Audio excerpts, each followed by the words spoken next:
Estimados profesores y compañeros de máster, reciban un cordial saludo. Les presentaremos nuestro trabajo de final de programa. El tema que trata lleva por nombre TICs y nuevas formas de aprendizaje. Somos un equipo conformado por 3 personas, Yasna Moreno, la que les habla, y trataré del aprendizaje social y colaborativo. Aprendizaje social y el entorno, uso de TICs en la vida social y de formación, aprendizaje colaborativo, con TICs en el ámbito de educación superior. Luego, mi otra compañera, que es Ruth Caraballo, hablará sobre las comunidades del conocimiento, definición y características generales, aportes de las comunidades de conocimiento a la educación superior, y cerrará su exposición con retos de las comunidades de conocimiento en la educación superior. En tercer lugar, Marcos Frey, nuestro tercer componente del equipo, hablará sobre el impacto de las TICs en las universidades, TICs y su implicancia en la formación de profesionales, TICs en la actividad docente, y cierra la sesión con la actividad de las TIC en la vida de los estudiantes universitarios. Iniciando mi parte con el aprendizaje social y colaborativo, aprovecho de agradecer de parte de mi equipo a todos los profesores que nos han acompañado en este máster y a los compañeros que sin lugar a dudas ya ocupan un lugar especial en cada uno de nosotros. Como concepto, el aprendizaje colaborativo, o también llamado cooperativo, es el uso instruccional de pequeños grupos de tal forma que los estudiantes trabajen juntos para maximizar su propio aprendizaje y el de los demás. La vida social es fundamental en el desarrollo del ser humano. Por eso esta introducción quiere destacar que somos seres que necesitamos sentirnos pertenecientes a un grupo, y lo cual nos va a ayudar a aprender a través del ejemplo de otros y de sus propias vivencias. Hoy día, parte de nuestras relaciones son a través de la comunicación, primero con la familia, luego con los amigos, la escuela, el colegio, las instituciones de formación superior y finalmente, en una gran parte o en un porcentaje importante, en el trabajo. Para llegar a consolidar todos estos conocimientos, la experiencia es fundamental, ya que va a poner a prueba nuestras habilidades y competencias. En cuanto al aprendizaje social y el entorno, en este proceso de socialización se transmiten pautas culturales. Hay una interacción en relación al estilo de vida del contexto. Totalmente claro está que los jóvenes son el resultado de un proceso educativo formal. Así, la socialización implicaría un concepto diversificado de educación, la cual ha recaído tradicionalmente en exclusividad sobre la familia y la escuela. Pero hoy día la educación no se agotaría con la escolarización, ya que tenemos, ¿cierto?, prácticas que son a lo largo de toda la vida y que nos han permitido, con las nuevas tecnologías, que aprendamos a través de nuestros amigos, de grupos de interés, de la familia, de los medios de comunicación, etcétera. Tenemos que tener claro que los chicos, desde pequeños y también los grandes, ¿cierto? Los adultos, utilizamos la imitación y el aprendizaje observacional, lo cual puede ser algo que nos potencia, algo que nos ayuda, o también puede haber un modelaje negativo. Tenemos que saber que hoy en día, por ejemplo, la televisión ha sido un instrumento de socialización muy poderoso, que ha existido a lo largo de la historia, como ningún otro medio ha logrado penetrar en la vida de cada una de las personas a través de un lenguaje visual.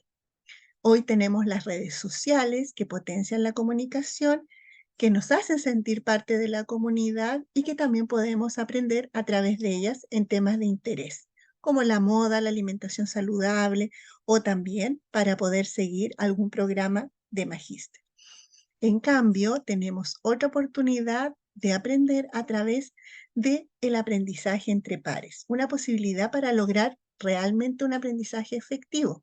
Se ha dicho que es muy favorable este binomio de enseñanza-aprendizaje. Luego, como segundo punto, las TICs en la vida social y de formación. No es posible dejar de considerar un momento tan crítico como la pandemia, en que las TICs pasaron a ser de uso cotidiano para mantener el contacto con nuestros seres queridos. Y también en los temas de formación, quienes nos dedicamos a la docencia. Revisaremos brevemente 2 puntos: la comunicación, ya que, según la teoría de la identidad social, sostiene que la pertenencia a determinados grupos sociales moldea la forma de ser, de pensar y de actuar de las personas. En este sentido, la aparición de las TICs provocó el surgimiento de una nueva generación, cuya principal característica es la reunión de personas que han nacido en entornos conformados por estas invenciones, a lo que se denomina nativos digitales. Y esto, ¿cierto?, en contraposición a los inmigrantes digitales, que son definidos por manejar una lengua ya más obsoleta, propia de una edad predigital. Así, los nativos digitales están inmersos en una nueva cultura cuyos intereses apuntan a estas tecnologías que pasan a ser poderosas para conocer y aprender. Y en el tema de la formación, podríamos decir que es muy complejo afirmar que solo han sido avances, ¿cierto? Pero evidentemente han hecho un aporte valioso porque fomentan una actitud activa. Se han hecho más que una posibilidad, una necesidad el uso de las TICs. Y en el aula provocan un impacto en la educación porque proporciona, ¿verdad?, que el alumno sea el protagonista, que sea el actor de su propio aprendizaje, basado, por supuesto, en esta alfabetización digital, pero lo cual hace que en la vida social tengamos que considerar que también hay aspectos negativos, como el uso y abuso de las tecnologías. El ciberacoso, que ha dado como resultado, en muchos casos, que las personas han sido muy lastimadas por el mal uso de las redes sociales, o también derivando en el abuso producto de la adicción a las tecnologías. Desorden, ¿cierto?, que provoca constantemente estar pendiente de estas redes sin dejar dormir, sin hacer otras actividades, a lo mejor a nivel deportivo, al aire libre, etcétera, o inclusive generar esta adicción, eh, alterando el estado de ánimo de quienes necesitan estar constantemente conectados. Por otro lado, en lo que respecta a la vida de formación, permiten el desarrollo de muchas competencias y principalmente la creatividad. El hecho de trabajar en equipo se ha facilitado comunicándose a nivel geográfico, ¿cierto?, en diferentes puntos del planeta o en el mismo país, la misma ciudad. La curiosidad y la investigación se apoyan mucho en las TICs. Esto hace que a nivel gubernamental se generen políticas públicas y con ello, considerando el punto básico que estamos hablando de la educación, se logre una educación que puede ser de calidad. Para finalizar, el aprendizaje colaborativo con TICs en el ámbito de la educación superior. El aprendizaje colaborativo, sin duda, es un tema fundamental, ya que ha llegado a darnos un espacio de preparación para la vida laboral. Las herramientas tecnológicas permiten este proceso de socioconstrucción. Estas TICs en la enseñanza no solo supone la dotación de una infraestructura de Internet, de ordenadores, sino que genera estos lazos que permiten que la enseñanza y el aprendizaje, ¿verdad?, se integren en la gestión de los centros y en las relaciones de participación de la comunidad educativa para mejorar la enseñanza, logrando que los alumnos trabajen en conjunto, que se logre realmente esta alianza entre ellos, porque con ellos los objetivos de aprendizaje y actividades para la resolución de problemas se lograrían, quedando de lado el individualismo y el egocentrismo. Junto con este marco teórico, también consideramos hacer algunas encuestas en nuestro contexto y en lo que respecta a mí, encontré la participación de 25 personas que eran estudiantes, algunos técnicos, otros profesionales, dueñas de casa y también personas sin actividad que contestaron que el dispositivo que más utilizan para comunicarse es el teléfono móvil y finalmente el computador, acompañando en porcentajes que son los más importantes. Luego, el 100% de estos sujetos contestaron la encuesta, lo hicieron muy rápidamente. Fue interesante porque aplicamos la mensajería de WhatsApp. Y en cuanto a la pregunta, ¿qué dispositivo utiliza para aprender? En primer lugar se menciona con un 57% el computador y le sigue el teléfono móvil.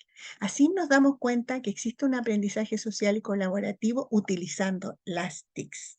Para tener algunas conclusiones en relación a lo que hemos estado viendo en esta primera parte, consideramos entonces que sin duda y avalado por la evidencia, el aprendizaje de hoy tiene diferencia por la incorporación de las tecnologías, de la comunicación e información. Brindan ventajas, sobre todo para flexibilizar la enseñanza, lograr la autonomía y cooperación, lo cual colabora con la forma de trabajo que logra mejores resultados y con ello el aprendizaje sería constante a lo largo de toda la vida. Quiero darles las gracias por su atención y doy paso a Ruth para la segunda parte de este trabajo de fin de máster. Muchas gracias. Gracias, Yasna, por la gentileza de la presentación. Vamos a estar hablando de las comunidades del conocimiento y estaremos viendo las definiciones y características generales de estas comunidades, así como los aportes y retos que ellas representan para la educación superior. Estas comunidades de conocimiento o de aprendizaje pueden tener su origen en las familias, donde el padre se convertía en un tutor que enseñaba el oficio a sus hijos y así iba pasando de generación en generación, de modo que las familias se convertían en una comunidad de conocimiento, de aprendizajes pequeña.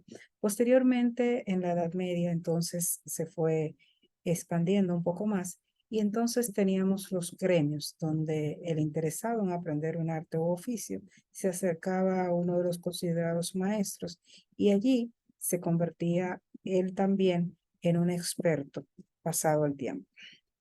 Estas comunidades se fundamentan en las características sociales de todo individuo, pues con raras excepciones estamos diseñados para la vida en sociedad y que esa vida en sociedad genera colaboración de la cual no está exento el aprendizaje, resultando así que un aprendizaje colaborativo pues va a tener resultados más significativos que los aprendizajes en solitario.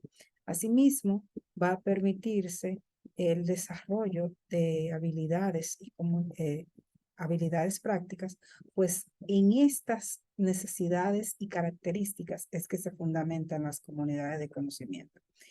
Podemos encontrar sutiles diferencias en el concepto de comunidades de aprendizaje o comunidades de conocimiento, ya que algunos la llaman comunidades de aprendizaje, otros comunidades de conocimiento y otros comunidades de práctica, aunque podemos encontrar sutiles diferencias entre las comunidades de aprendizaje y las comunidades de práctica.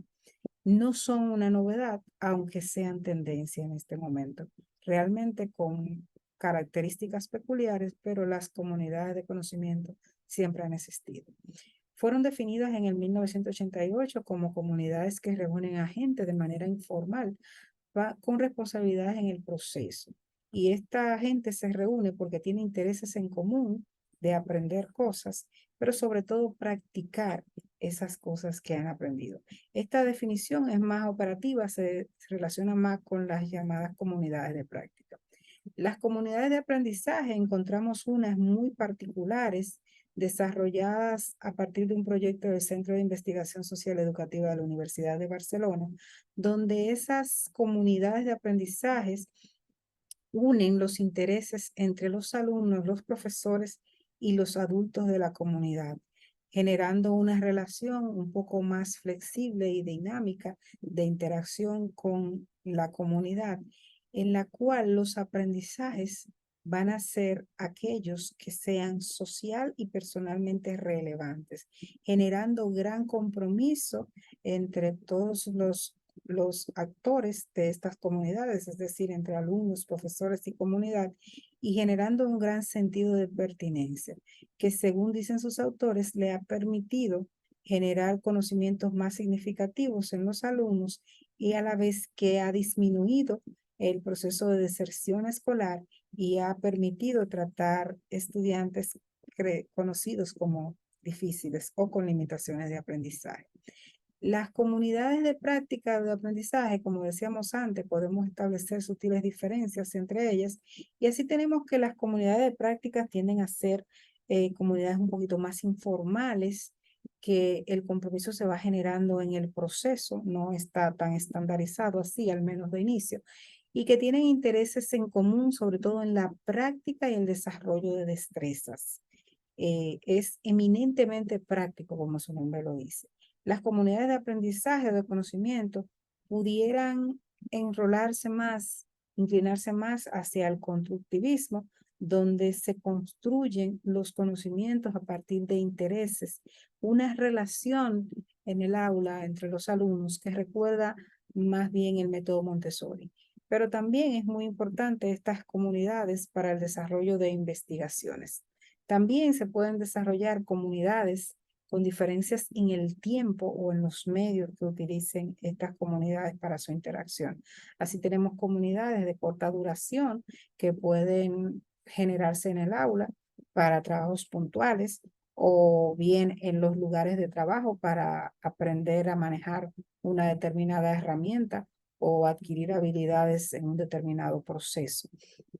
Y también las tecnologías de la información y comunicación pues permiten el desarrollo de comunidades virtuales en las cuales se puede aprender y creo que tenemos un buen ejemplo de ella en la comunidad Vigo.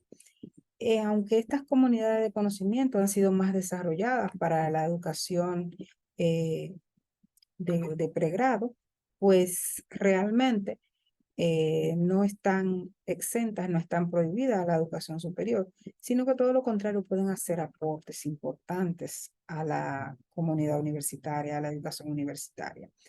Y posiblemente el aporte más importante sería un aporte hacia la calidad del egresado, un egresado que tiene más capacidad de insertarse con seguridad en el mercado laboral porque ha practicado, sus saberes se han adecuado y sus habilidades están adecuadas para la demanda de su entorno. Lo que todo eso se une para formar un egresado de mayor calidad, pero que también tiene más posibilidades de permanecer dentro de la universidad, pues esa seguridad que se genera y esa practicar lo que va a ser su vida laboral, pues le permite permanecer y sentirse más adecuado, más apropiado para su trabajo posterior. Pero también permite una flexibilidad, ya que algunas carreras, algunas comunidades, pues pueden desarrollarse de manera virtual. Y cómo no, en la investigación, pues la investigación, aunque veamos a un solo recibir un premio por una investigación como un premio Nobel, pues realmente sabemos que la investigación es un trabajo de grupo, que ahí es donde uno de los lugares donde, sin lugar a dudas, la interacción de una comunidad centrada en ese conocimiento, en desarrollar ese conocimiento, es más importante. Pero también esto va a representar retos porque siempre tenemos una tendencia a seguir según lo que se ha establecido y en más de 500 años no hemos cambiado el modelo pedagógico en las universidades. Entonces hay cierta resistencia al cambio y eso sería todo un reto. Pero por el otro lado, las universidades grandes, las macrouniversidades, tendrían que hacer muchos ajustes para poder adaptarse a estas comunidades y determinar cuántas comunidades de aprendizaje, cuántas comunidades de práctica se van a desarrollar en ellas y mientras más se amplíe este número de comunidades, pues tendremos que un reto que se cierne sobre los hombros de la universidad y es mantener la calidad en estos entornos. Pero también determinar qué tiempo va el alumno a permanecer en esa comunidad, porque los tiempos en la universidad son bastante cortos, están bastante limitados y la velocidad de aprendizaje en todos los alumnos no es la misma.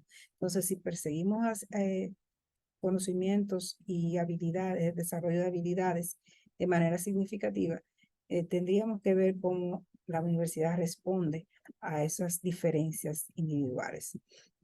Por el otro lado, no todas las carreras tienen el mismo componente práctico y eso implicaría que habría que hacer adaptaciones. Algunas carreras se prestarían para comunidades virtuales, teóricas, con un componente práctico que pueda desarrollarse a distancia y otras que exigen una presencialidad en ese componente práctico, entonces la universidad tendría que hacer esa discriminación. Para los alumnos universitarios también es un reto, porque este tipo de comunidades implica una mayor responsabilidad, una mayor autogestión por parte del alumno. Y tiene él que desarrollar la capacidad de diálogo para ponerse de acuerdo con sus compañeros y decidir las rutas críticas de los trabajos que hayan de presentar, de las habilidades que se hayan de adquirir. Y también limitar la tendencia natural del individuo a sobresalir o a imponerse cuando considera que él tiene más razón o más habilidades.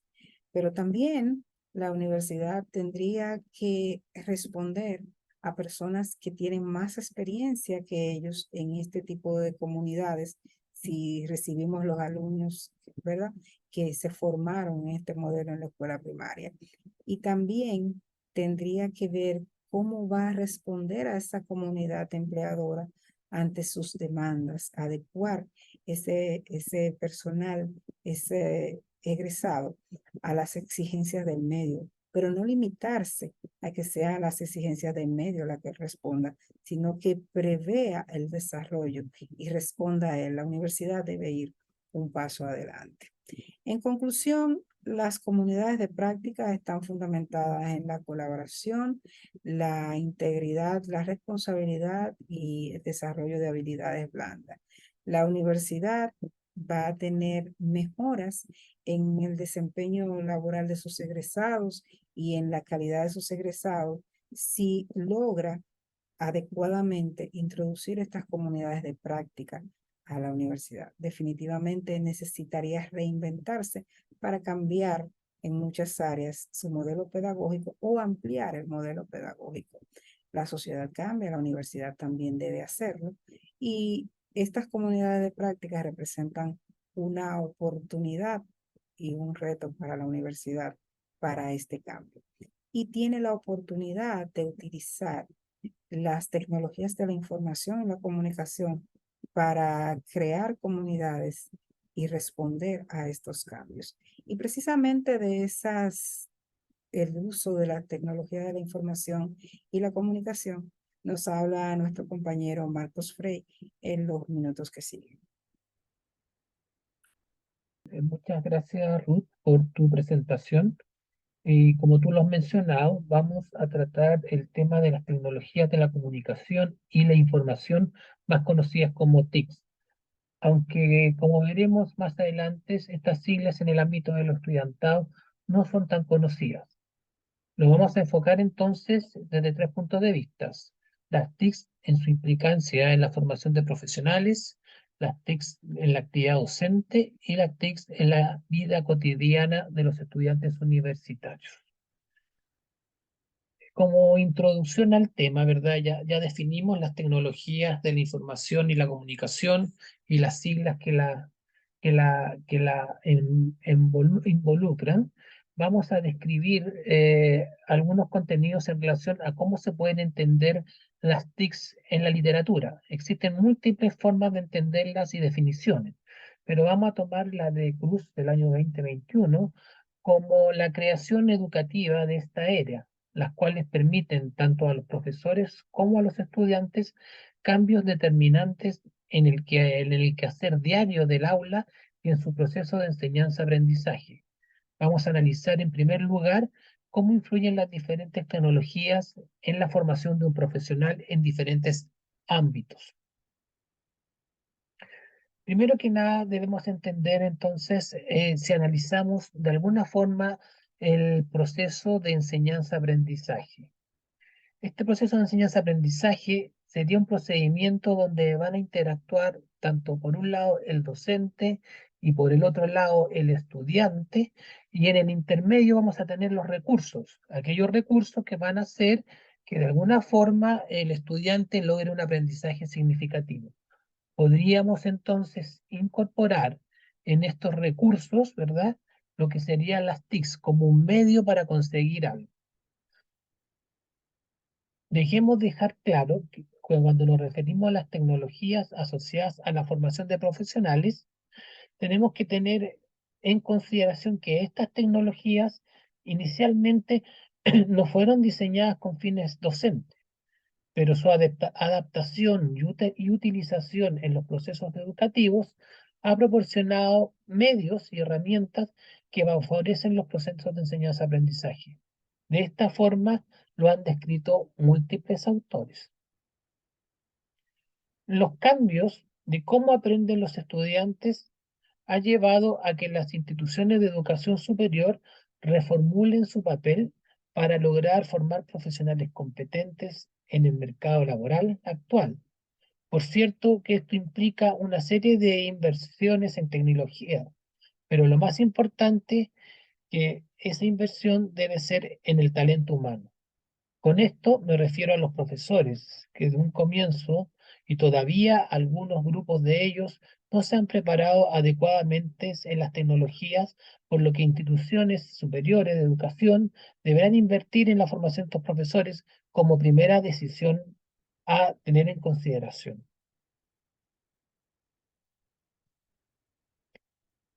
Las TICs hoy en día son aplicadas a la formación de diferentes profesionales desde el punto de vista del proceso de enseñanza-aprendizaje, utilizando diferentes medios para de alguna forma atraer a los estudiantes a generar interés y mantener la concentración en los conocimientos que se están otorgando. El cambio de cómo el profesor entrega los contenidos, ya no tanto como clases magistrales, sino más bien con tecnologías que le permiten interactuar con ellos, se están usando a diario. Por ejemplo, los teléfonos inteligentes, una tecnología que nuestros estudiantes manejan bastante bien.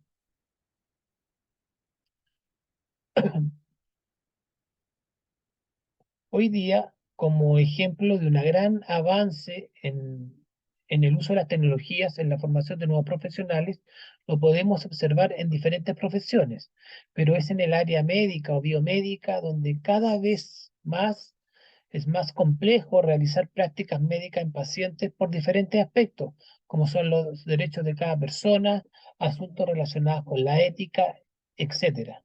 Aquí entonces es donde la tecnología asociada al uso de los simuladores de diferente nivel juegan un rol cada vez más relevante. En estas profesiones es bastante evidente de cómo se han aplicado la tecnología para la enseñanza de estos profesionales. Pero no debemos dejar de lado otras áreas de las profesiones que quizás son más humanistas, pero que también han jugado importantes roles. Comentamos que las generaciones pasadas de los profesores no eran preparados en sus estudios de pregrado para incorporar estas tecnologías. El desarrollo de sus clases más bien seguían utilizando un sistema arcaico de entrega de contenidos a través de clases magistrales, a lo cual los estudiantes cada vez menos prestaban atención y que su tiempo de concentración en este tema era mínimo. Hoy, los profesores deben estar formados en el uso de estas tecnologías. Los estudiantes deben saber cómo utilizar estas tecnologías y qué son. La literatura menciona en varios artículos cuáles son los dispositivos más utilizados por los estudiantes en su vida cotidiana y en el ámbito académico. En este contexto, hemos realizado una pequeña encuesta que en el apartado anterior ha mencionado mi colega la Yasna Moreno, y que esta encuesta tiende o trata de verificar de alguna forma si hay una coincidencia entre estos estudiantes y lo que la literatura nos otorga. Vamos a analizar algunas de esas preguntas que se realizaron, que desde mi punto de vista son importantes de comentar. En primer lugar, nosotros nos hicimos la pregunta si nuestros estudiantes conocían el concepto de TICS. Y es importante resolver esto si esperamos que ellos aprendan a través de estas tecnologías. Bueno, lamentablemente, el porcentaje es de alrededor de un 75, un 80% de los estudiantes no saben o no conocen el concepto de las siglas TICS. Es ahí donde hay que, de alguna forma, ¿verdad?, incentivar o formar a ellos para que conozcan de qué estamos hablando, cuáles serían los contenidos que estas palabras o estas siglas entregan. El segundo punto importante a tener en consideración dice que el dispositivo más utilizado por ellos son los teléfonos inteligentes, seguidos de los computadores o más o menos al mismo nivel. Estos teléfonos inteligentes entonces pasan a ser parte de su vida y lo utilizan un gran porcentaje de tiempo durante el día. Es para ello fácil de utilizar, por lo que como profesores debiéramos tenerlo en consideración para la entrega de contenidos. El tercer punto, y es importante a recalcar, es cómo quieren aprender ellos.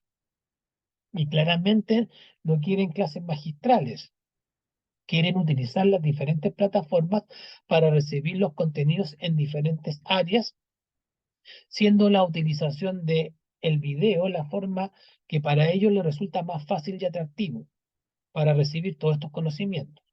Son múltiples ventajas a las cuales pueden acceder fácilmente desde sus teléfonos y en cualquier lugar donde estén.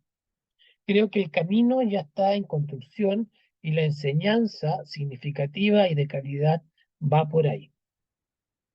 Finalmente, quiero abordar que las tecnologías juegan un rol importante en la vida cotidiana de los estudiantes, no solo en el área académica, sino también en el día a día. La comunicación con la sociedad, las redes sociales, la entretención, es una forma de contacto, de transmitir experiencias. La entretención, la escuchar música, ver películas, es habitual que lo veamos hoy día. El ver videos es una forma muy utilizada para el aprendizaje informal. El querer saber cómo hacer algo es que buscarlo y encontrarlo a través de las tecnologías en la web. Por supuesto que el uso de estas tecnologías no solo posee aspectos positivos, sino que, como en todo, podemos encontrar algunos puntos negativos, de los cuales los más habituales que podemos mencionar son las distracciones que son constantes en el uso de los teléfonos inteligentes, por ejemplo, riesgos digitales y el abuso del copiado. Pero a pesar de ello, las tecnologías juegan un rol fundamental tanto en la vida cotidiana de hoy como también diría más que cotidiana, sino de toda la sociedad y clave en la formación actual. Llegando al final de estas presentaciones, debemos generar algunas conclusiones globales de los temas tratados. Podríamos entonces decir que en el contexto del aprendizaje social, las personas tienen intereses diferentes según las etapas de la vida, pero el aprendizaje es necesario a lo largo de todo el ciclo vital y la información es cercana con las nuevas tecnologías, lo cual podría facilitar el proceso de enseñanza-aprendizaje. Los dispositivos como el computador y el teléfono móvil son los más utilizados para comunicarse y aprender en distintas edades. La educación superior es necesaria, en la educación superior es necesaria la guía de un docente formado en las nuevas formas de aprendizaje y las TICs. Desde el punto de vista de las comunidades del conocimiento, la colaboración, la alta integración, la capacidad de diálogo y responsabilidad suele ser fundamental. Las comunidades de práctica mejoran el desempeño laboral. La sociedad cambia, la educación también debe hacerlo. En relación a cómo impactan las TICs en la educación, los teléfonos inteligentes son la principal tecnología que usan los estudiantes para comunicarse y aprender. Es necesario que los docentes, profesores y tutores se capaciten y se adecúen a las nuevas tecnologías. Por último, el uso de las TICs hoy juegan un papel fundamental para la nueva educación y formación de los nuevos profesionales. Quiero dar las gracias, ¿verdad?, al equipo docente y quiero dar las gracias al equipo de trabajo de este tema. Será hasta una próxima oportunidad.